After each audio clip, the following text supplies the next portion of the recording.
मुंह में चला जाता, नाक में चला जाता है। सहाबा नीचे हाथ प्ले फेरे रहे हैं इर्द गिर्द, हुजूर के वजू के पानी के कतरे को भी जमीन पर गिरने नहीं देते हैं। ये बुखारी और मुस्लिम की हदीस है।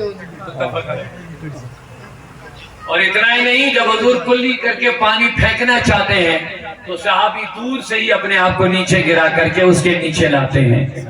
इतना ही नहीं, हुजूर जब अपनी नाक मुबारक साफ करने लगते हैं, अंदर से नाक से जो रतूबत निकलती है, जो पानी निकलता है, उसको भी सहाबा पानी जमीन पर नहीं गिरने देते, हाथों पर लेके अपनी आंखों पे मलते हैं। और इतना ही नहीं, आगे और भी सुनो, जब हुजूर वजू फरमाते हैं कंप्लीट करके, सहाबा जमीन पर फैल जाते हैं मैदान में, सबको ये पानी डायरेक्ट नहीं मिलता है। जो पीछे रह जाते, चूंकि 1400 सहाबा थे, जो पीछे रहने वाले होते हैं, वो आगे वाले सहाबा से कहते हैं मुझे डायरेक्ट नबी का पानी वजू का नहीं मिला, बराए मेहरबानी हाथों को फैलाओ। वो कहता हाथों में क्या है?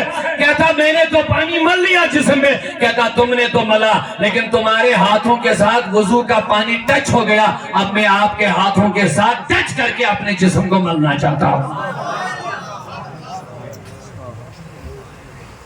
ये किन्होंने माना? किसने माना? सहाबा ने। अब कितनी दलीलें देंगे, मैंने बस मुख्तसर अर्ज करना है। नबी को, नबी के साथ कितने तरीकों से रिश्ता जोड़ना है, ऊंचा बोलेंगे आप। नंबर 1, नबी की जात को मानना है। बातें रसूल को ऐसे मानना है, तुई मौलाई मन आकाई मन वालिए जानी मन। अच्छा हुआ ये स्लिप भी उसी टाइम आ गई तो मैं ये शार पढ़ने भी लगा था। जामी साहब का कलाम हजरत ने हाई साहब ने ये स्लिप भेजी है अच्छे मौके पे।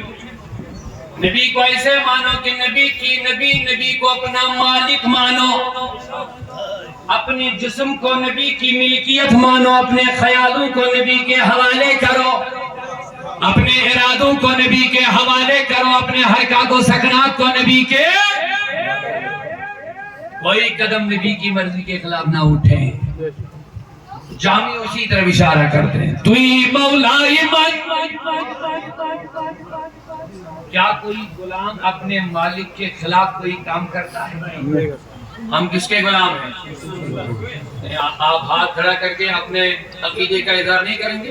अल्लाह के गुलाम हैं। क्या हम नबी के गुलाम हैं? अरे वाह, क्या बात है। लेकिन मैं आपसे पूछना चाहूंगा, क्या कभी कोई गुलाम अपने मालिक की नाफरमानी करता है? नहीं करता। तो फिर हम क्यों करते हैं? क्या ये सिर्फ दावा जुबान तक ही बात है?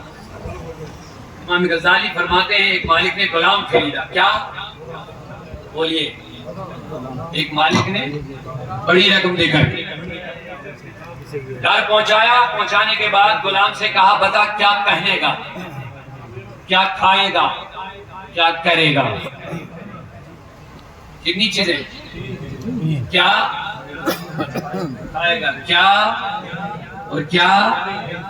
ये 3 काम होते हैं गुलाम। तो गुलाम ने कहा, जनाब मैं पहले सुनना ये चाहता हूं, मैं गुलाम हूं या आका हूं?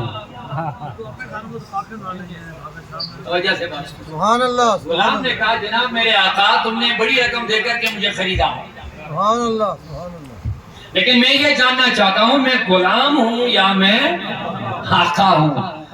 आका ने कहा, तुझे क्या हो गया? क्या खाना नहीं, पहनना नहीं है, करना नहीं है? कहा ये 3 चीजें ही मेरी जिंदगी का मकसद है, लेकिन आज मैं पहली बार किसी आका को देख रहा हूं जो गुलाम से कह रहा है क्या खाएगा, क्या पिएगा, क्या करेगा, क्या पहनेगा। ये पहली बार मैं देख रहा हूं, इसीलिए मुझे हैरानी हो गई, मैं गुलाम हूं या आका हूं? का क्या मतलब? कहा अगर मैं गुलाम हूं तब मेरी मजाल नहीं कि मैं कहूंगा ये पहनूंगा, ये नहीं पहनूंगा।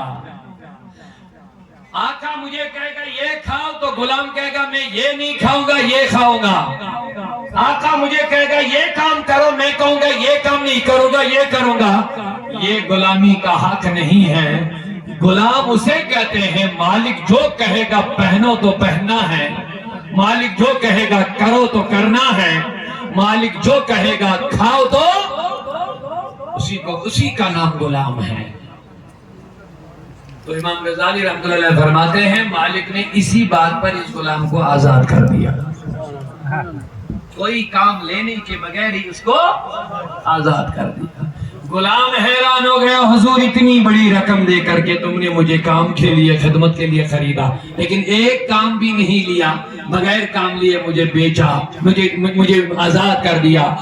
कहा है गुलाम आज तुमने मुझे वो नसीहत की, ऐसी तेरी नसीहत ने मुझे असर कर दिया, आज तक किसी मुबल्लिग इमाम आलिम के जरिए से मुझे वो असर न हुआ जो तेरी इन 3 बातों से मुझे असर हुआ।